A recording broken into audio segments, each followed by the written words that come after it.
We're joined now by TSN's Vancouver correspondent, 27 years, Blake. Mm-hmm. The one and only Farhan Lalji, who covered Game 4 in Edmonton. How you doing? Good. Just getting back from YVR, heading back up to the rink as we speak for the afternoon availability here. That time of year.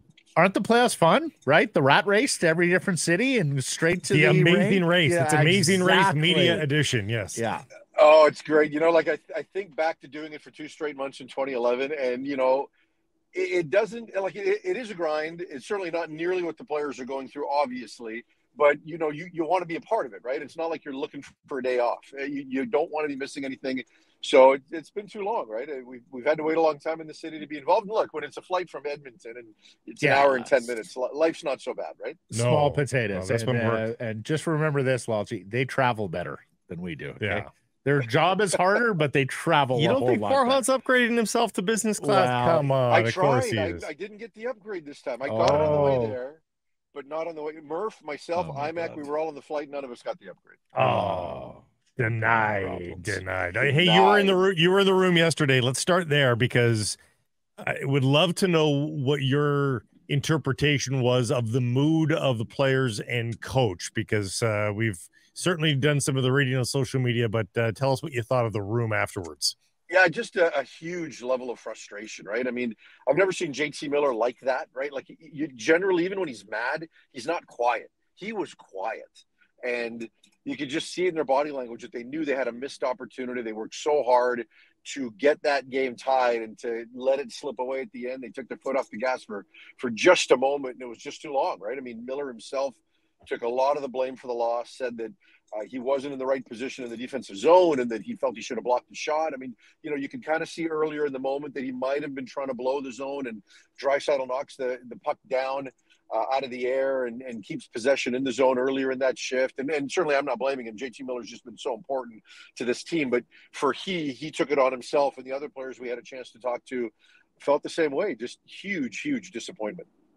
Yeah, well, I gotta say, I've loved his maturation because he's right and taking the accountability and doing that, I think, very much allows you to lead in the dressing room if you're willing to look in the mirror first and take accountability when things go wrong on your watch. Yeah. You and I both love the way that Tocchet communicated last night, because that was clearly calculated.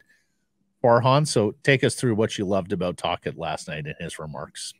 Yeah, you know, and it wasn't just the remarks for me, Matt. It was just his entire body language. And, you know, we tend to try to read a lot into that when we think we know a guy and we think we've been around a guy. Like, we see him at a podium after every game, after every practice, and just watch him rocking back and forth, right? As he was standing up there, like, it was almost like he felt the need to release something, that there was just a tightness and he was kind of ready to explode. He was just kind of bouncing back and forth on his feet. He never does that. You can see the tightness in his face and his facial expressions. And again, maybe I'm reading too much into it, but I don't think so. He was really frustrated. And there was a portion of Tocchet that just felt like he was at a loss to, you know, what do I do with these guys? And he's always pushed the right emotional buttons. And I think he has here too, but just the frustration level that was there, because you don't have a lot of cards to play. And he's said before, late in the season, we got to get some guys going here.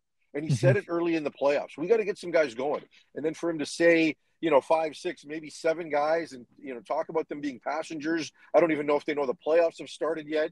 And then when I doubled down and I specifically asked him about Petey, he just then lumped those guys into that group just so there was no mistake.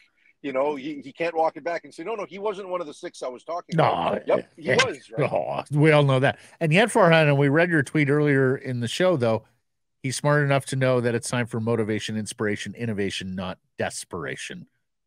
Yeah, there's still a case that you love the spot you're in here if you're the Vancouver Canucks. For sure, right? The goal was to shorten the series. I mean, in every game, it's to shorten the game and be close late, right? When you know a team's got a little more offensive firepower. And same thing in the series. The longer it goes, the more it plays to the Canucks' advantage, right? It's not like they were up 3-1 and about to, you know, choke it away. You know, 2-1 is still a really close series. Edmonton got theirs last night.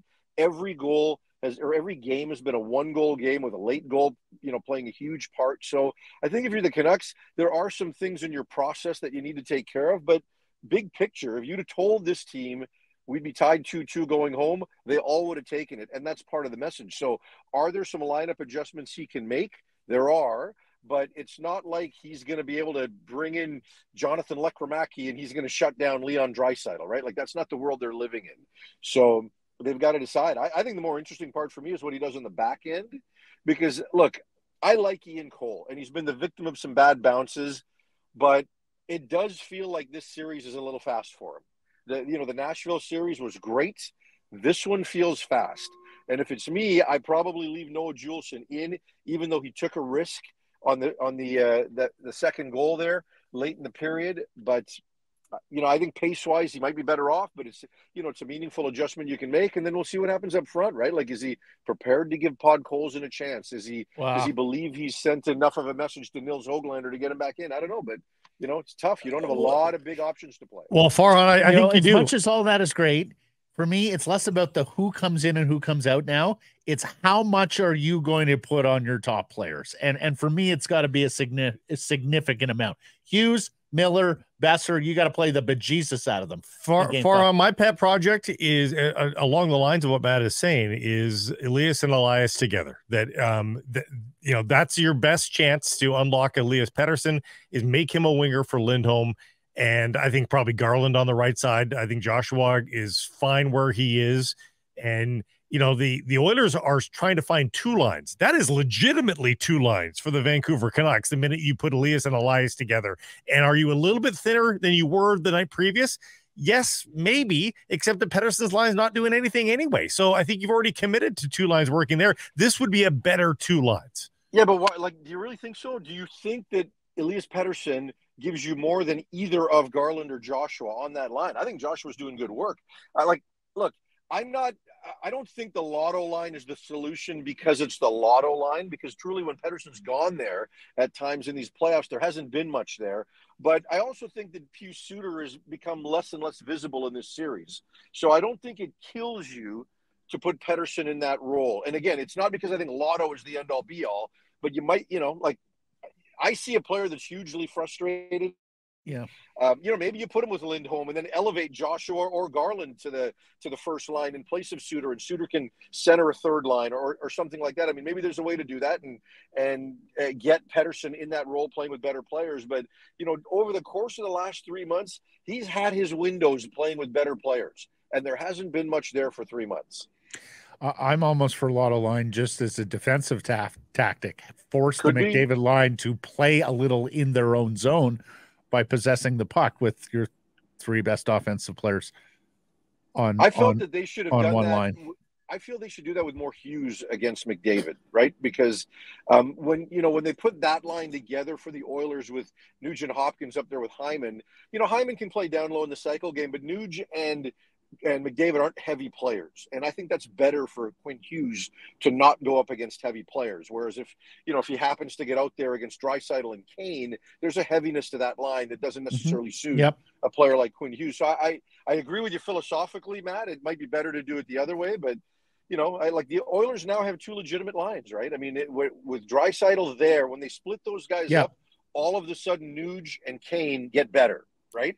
And so they do have two legit lines now. And the Canucks, I think, do as well. I don't know how much you want to mess those two lines by putting Pettersson there, but I don't know. I don't know that you're getting worse than what you're getting out of Suter. Crow was talking about the series slowing down just because of fatigue and the grind of the playoffs and all that sort of thing. Yeah. To me, that actually helps Pettersson too. I mean, the less this is to and fro barn-burning hockey, I would think that works in Pettersson's favor, no?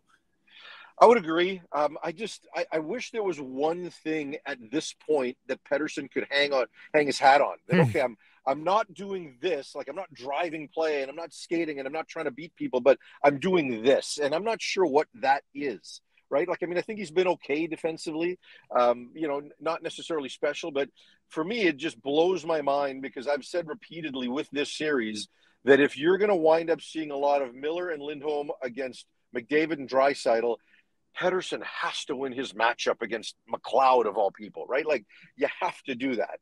And the fact that he's not against that level of deployment is tough. And like I said, I just wish there was something that even Tocchet, right? Like, Tocchet hasn't come out and said, hey, he's playing great defensively, right? Like when Lindholm was struggling before he missed 7 games with the injury, Tocchet would say that. He's doing great in the circle for us. He's playing great defensively. There are other things he's doing. He's not even saying that about Petey right now. right? He won a big face-off on the game-tying goal, but, you know, beyond that, there hasn't been much of anything that you can point to. So I don't know if there's a role you can give him that allows him to point to something, right? That accentuates one portion of his game. But yeah, certainly if the series can slow down a little bit, I do agree with you. That is going to help. He had wind underneath his wings at 6-on-5. All of a sudden, he looked like he was a new player, but it took 58 minutes for that to happen. Yeah, you're right. And I mean, maybe there's just always going to be some excitement for him playing with those guys, although we don't really see it at 5-on-4, and we have been seeing it at 6-on-5 from time to time, right? So, you know, I don't know. I just like I watch what's frustrating me the most, guys, watching this team is it's not like the talent level. It's just the number of battles they're losing, right? And it's so prevalent on the power play. You know, if you look at Edmonton and their power play, yes, we can talk about how talented they are with 97 and 29, but watch them win every puck battle. Like, even if the draw is kind of 60% won by a Canuck, 2 Oilers are there to fish it back out. The puck goes into the corner and a Canuck gets there first, which doesn't happen enough. And all of a sudden they've got 2 guys in the perfect position to prevent the breakout or prevent the clearing attempt and find a way to retrieve pucks. You look at the Canucks, they're completely spread out. Edmonton pressures them on the wall. They pressure them at the blue line and open ice. The Canucks just don't know how to handle it, right? And then that carries over into their 5-on-5 play. This team is getting outworked. They're losing every battle. Or at least, let's not overstate it. I think they did for big chunks of the 2 games. Yeah, well, I was going to say, I thought you were going in a different direction there because, you know, despite a putrid first period or first half of the game, really, a loud mistake from Juleson, another no-show from Petey, you know, like go down the list of sins from last night. It's a 1-goal game. And if they frickin' convert on a 4-minute power play, who knows where this game goes? Tocchet talked about how they mismanaged the puck on the power play. And, I mean, some of his strongest comments were actually about the power play on a night when he was strong on a lot of topics. But he said the power play didn't work hard and mismanaged the puck. And really, that had been one of the storylines, Farhan, that as good as the Edmonton power play is, Vancouver's was almost goal for goal with them through the first 3 games. Last night, power play is the difference in the hockey game. It is, but look, here's the thing, guys.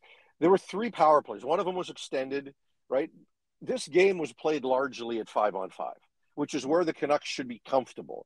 As far as the power play is concerned, one of the things both Tocchet and JT Miller said the morning of the game when they were asked about the power play turning a corner, neither one of them was biting. Right. Yes. Both of them said, we've just been opportunistic. We're not consistent enough. We don't gain the zone consistently enough. And they both felt that, the numbers, the 3 out of 7 in the previous 2 games were a little bit, I don't want to say fraudulent, but they were a little bit deceiving. Right. And so they're aware of it. And I think Edmonton's aware of it. Right. Which is why they're being as aggressive as they are. And the Canucks haven't found a way through it. That's very good insight. And you're quite right. And Miller was even stronger after the game as well. He says sick and tired, didn't want to talk about the power play. Okay, last question from me. Do you like the spot they're in? Yeah, I think you have to like it, right? I mean, again, if you'd have told most Canucks in the room, and probably even most fans, if they were being honest, given what the expectation was coming into the series, that if you're going to be 2-2, home ice advantage is now yours. Every game has been a 1-goal game. You've chased 1 goaltender already, and you've shown the ability to come back at any given moment. And Edmonton knows you can come back at any given moment. I think the Canucks are in a good spot, right? And that's why it is important here to adjust, but not overreact. And I think Rick Tocchet's going to find that balance. And I also don't think his comments in the room are going to be played as throwing his guys under the bus. I'm sure in Edmonton, everyone there is now thinking, oh, these guys are panicking. We've got them won. I don't think the Canucks are in that spot. I think they should feel good about where they're at right now. Should the Canucks care who's in net for the Edmonton Oilers? Did Calvin Pickard have their number in any way, shape, or form? No. I mean, tell me the high danger save Calvin Pickard made, right? Like, Vancouver needs to make it hard on Calvin Pickard at some point. If I see a new goalie play, and he's not young, but first playoff game, I'm coming after him. I'm trying to make things hard for him, and they just don't get into those spaces of the ice until they're down late in hockey games. So they got to find a way early to manufacture some level of urgency to make it hard for the goaltender, like they did the previous game when they chased Stuart Skinner. Yep, for sure. Great stuff, buddy. Thank you for this. Wish you the best. We'll catch up soon. All right. Take care. Hey, everybody. If you're enjoying what you're seeing here, then follow along with Sekeres and Price on YouTube. I promise more content coming. The kids call it subscribe on YouTube. Well, how about liking it? Do that as well. Smash it right now.